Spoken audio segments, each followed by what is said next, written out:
Welcome into the Thunder basketball universe presented by Summer Moon Coffee. If you haven't clocked it, we're recording this on June 23rd. I don't know what day it is. All I know is last night, the Thunder defeated the Indiana Pacers in Game 7 of these NBA Finals, crowning themselves the 2025 NBA champions, thus bringing the first NBA title to Oklahoma City. Paris, it doesn't matter what day it is. I legitimately couldn't tell you right now. For the next 360 some days, the Thunder will be the defending champions in the NBA.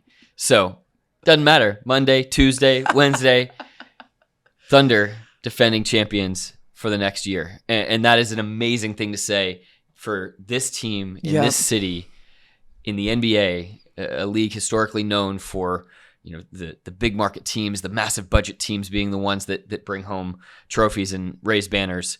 For this team to have earned this in this city, for this team with the youth on the roster being the second youngest team ever to win an NBA Finals, and to have the runway that this team does and the growth still ahead of them, to be able to have the poise to be able to pull this off, so special. I think a good place to start, because obviously, Nick, you and I were in the arena last night.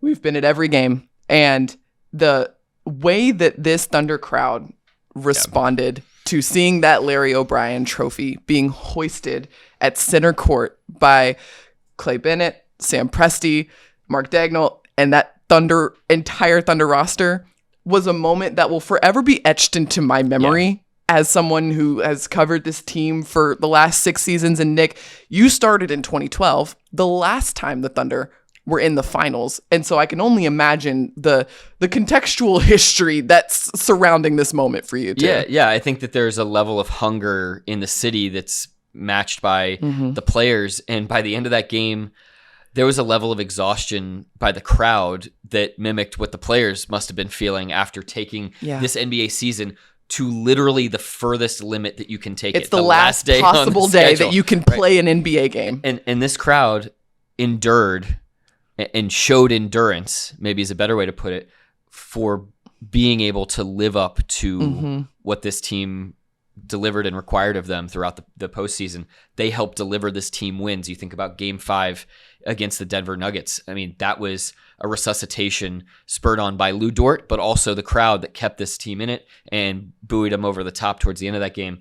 And then that stretch in the third quarter last night, the 3 straight threes, that was an electric experience and one where the crowd was involved in the victory. This is so as much a win for the Thunder, these players, the staff, as it is for the entire city. Yeah. I mean, the entire season, the fans have been the wind in these Thunder players' sails, and you could feel that connection between the city, the fans, the team. It is a true relationship, and for the fans to be able to experience this in their home arena, in their city, it's so special, and it's so rare because there have only been 20 NBA Finals Game 7s in NBA history. Yeah. This is a rare occurrence. This does not happen often.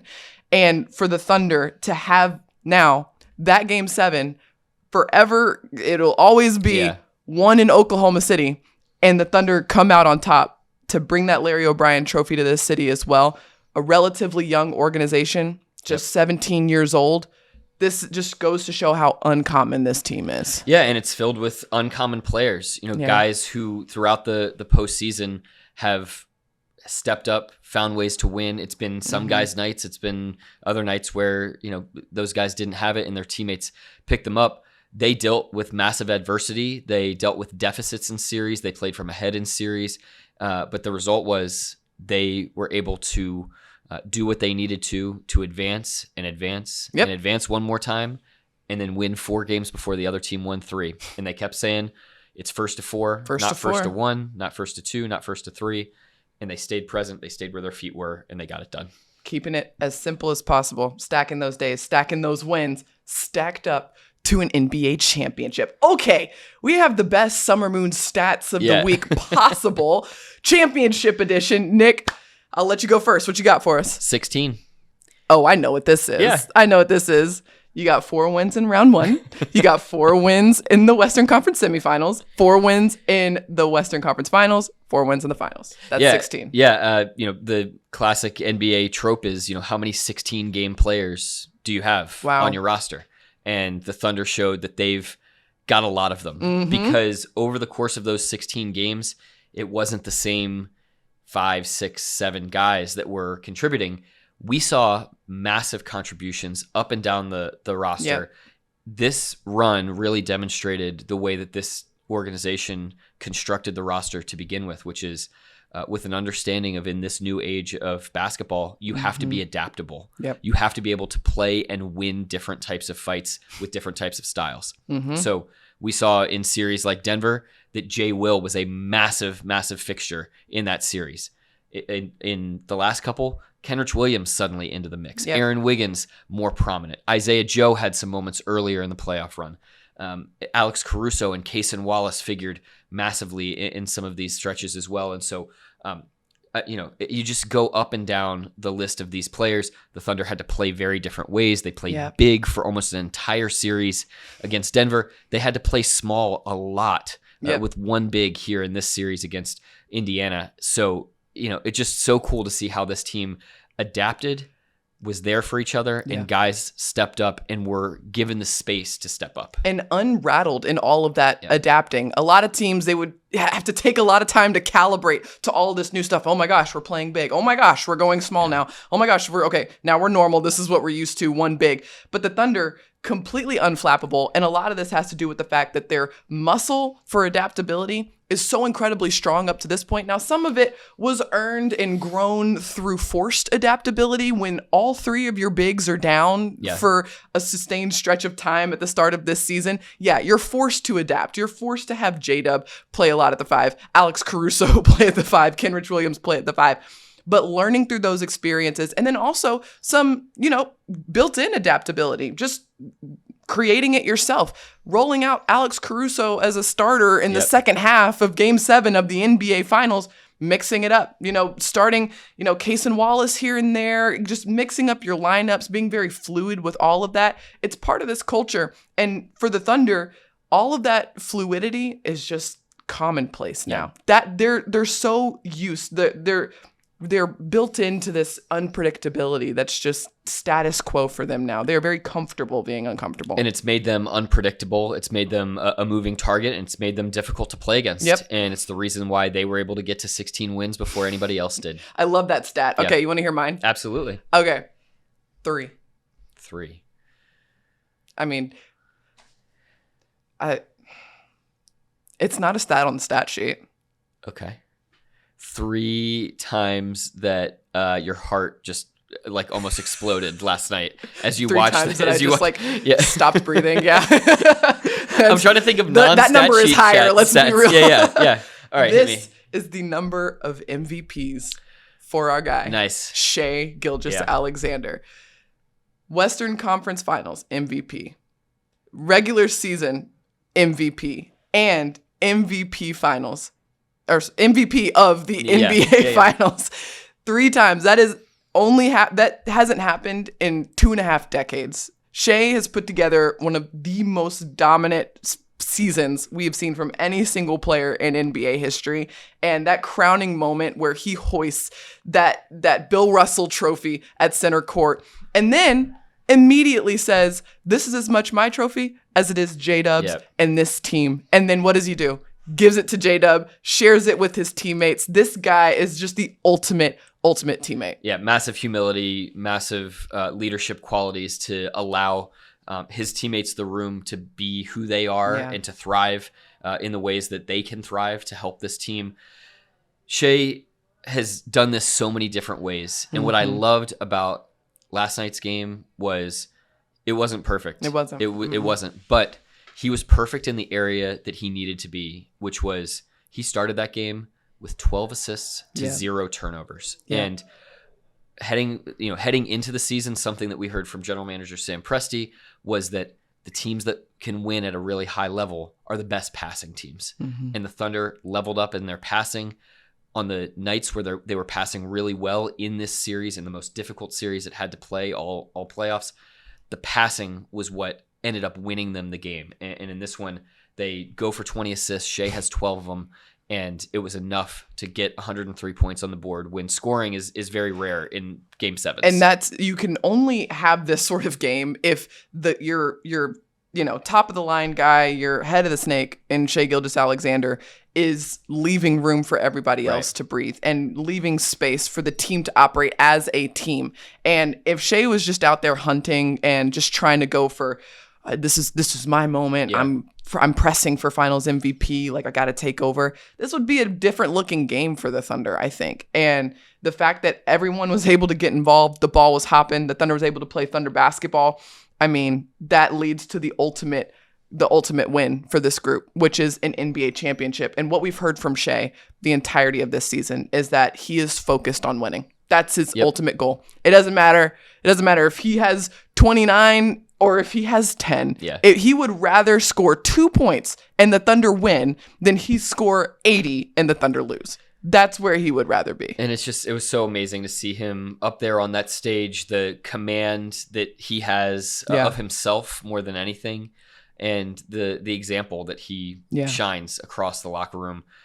There's a reason why this team at this age has accomplished what it has, and it's because they have guys that walk the walk. Yep. And that goes from Kenrich Williams and Alex Caruso and some of these older guys to the young, just still coming of age, entering their prime leaders like Shea Gilgeous-Alexander. Incredible stuff from Shea. And we're going to look back on this season one day that Shea put together and just realize the history that we were able to witness. Very, very fortunate to be able to do that. I think a good way to wrap up this episode, Gallo, is, you and I were both there post-game as well, and you got a chance to talk to a lot of the guys. I got a chance to talk to several of them as well. You went into the locker room. Yeah. I think a good place to wrap this up is tell me what your biggest takeaways were, and start with what the locker room was like. Okay. Locker room was so wild because, nobody knows what to do with themselves. Everybody's just looking for somebody to hug. Yeah. Everybody's just looking to say congratulations to anybody. I had a chance to talk to Kenrich and Isaiah Joe back in the locker room. It was crazy. The media crush back in the locker room was just nuts. The guys got to have their moment. But then, business just goes on, right? They've got to do all these media circuits. They're on ESPN and, NBA TV and everything. Thunder playoff postgame and all this stuff. And so we ended up getting more guys out on the floor than we did even in the locker room. But so special, and I was blown away by how much grace that all of them showed. I would not be able to string 2 or 3 sentences together after just pushing myself to that level of exhaustion. Yeah.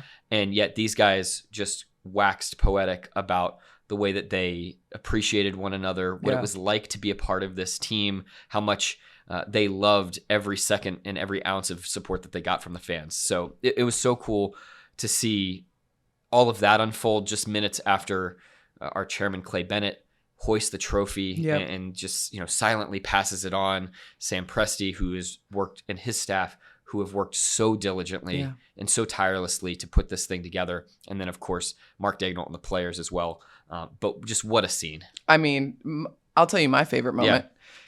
We're doing Thunder playoff postgame. We're in a little bit of a break, so we actually can look around. And we just hear this massive, shout of excitement. We turn around. It's Jay Will, and he picks you up off the ground. I start tearing up in this moment. It's on the Thunder's Instagram and Twitter at this point. It made me so incredibly happy. I think you had just interviewed him or were about to interview him. And the way he was so happy to see you, it was the perfect capper on what has already been an incredible season in terms of these post-game interviews. There's a genuine, unscripted nature to who these people are. And they're first-class human beings. You watch them, the way that they treat each other, the way that they treat staff, and everybody behind the scenes who works with and for them to some degree. And it makes you so happy to see them be rewarded for the type of people that they are and what they bring to this organization and its environment every day. This is the reward that they deserve. This is it. And one of the biggest takeaways, we got a chance to talk to Isaiah Hartenstein, Alex Caruso, and Chet Holmgren after the game as well. And Chet had like the best one-liner to me. He was up on the podium. Yeah. Obviously, Chet had such a hard season. I mean, he's gone through so much adversity already as a player, as a young player in this league. Broke his hip in the middle of this season, came back, and is now a part of NBA history. And he said, broken bones, bruises, those are temporary. This, pointing to the trophy, is forever. Yeah. And that is just the perfect mic drop moment. We got a chance to talk to him after, and he was just so incredibly grateful and talking about how incredible this team was to be around. I mean, this truly is such a well-connected team, a team that actually enjoys being around one another, loves each other, roots for each other's success, and it shows up big time. And when you have all of that gathered together, you mix it up beautifully, you mix in some good fortune as well, and next thing you know, you're hoisting the Larry O'Brien trophy in your home arena. And I'm so glad, Nick, that we were there to be able to witness it. What a moment. Oh my goodness. Paris, I can't imagine getting a chance to do this with a better teammate. This has been such a great ride. And of course, this podcast has been sort of our love letter to this team for years and years now. And what this team has grown into over the past half decade. Really, that we've been doing this show. Really remarkable. One of the fastest, one of the best, growing teams that you can possibly imagine. A rebuilding operation that's happened here, and to do it this fast is so remarkable. Absolutely incredible, surreal. The city is elated. Mm-hmm. The joy is palpable, and the parade is near. Yeah, what's brewing, Paris? Let me tell you what's brewing for the Thunder here. We have a parade tomorrow. I think actually today is Monday. Is that right? Today is Monday. Today is Monday. So the parade is Tuesday. And there will be a parade going through downtown. It'll be an incredible moment. Then the day after that is the draft. Yeah, the NBA draft. So funny enough. Two-day draft. That's going to happen. Yep. And then probably this weekend, could be draft press conferences. Yep. And then a week after that. It's Summer League. League. Yeah, I mean, just keep on rolling with the NBA. Keep rolling. You can catch your breath the last week of July. How about that? But for now, soak this up. Enjoy it. Cherish it. This is special. This is history. And it's in your city. It's in OKC. And we have you to thank for watching us and following along this journey to get to this point. Thank you so much for tuning in, as always. That wraps us up here today. Thank you so much for watching and listening. Thank you so much to our producer, Matt Bishop. And until next time, Thunder up and catch you later.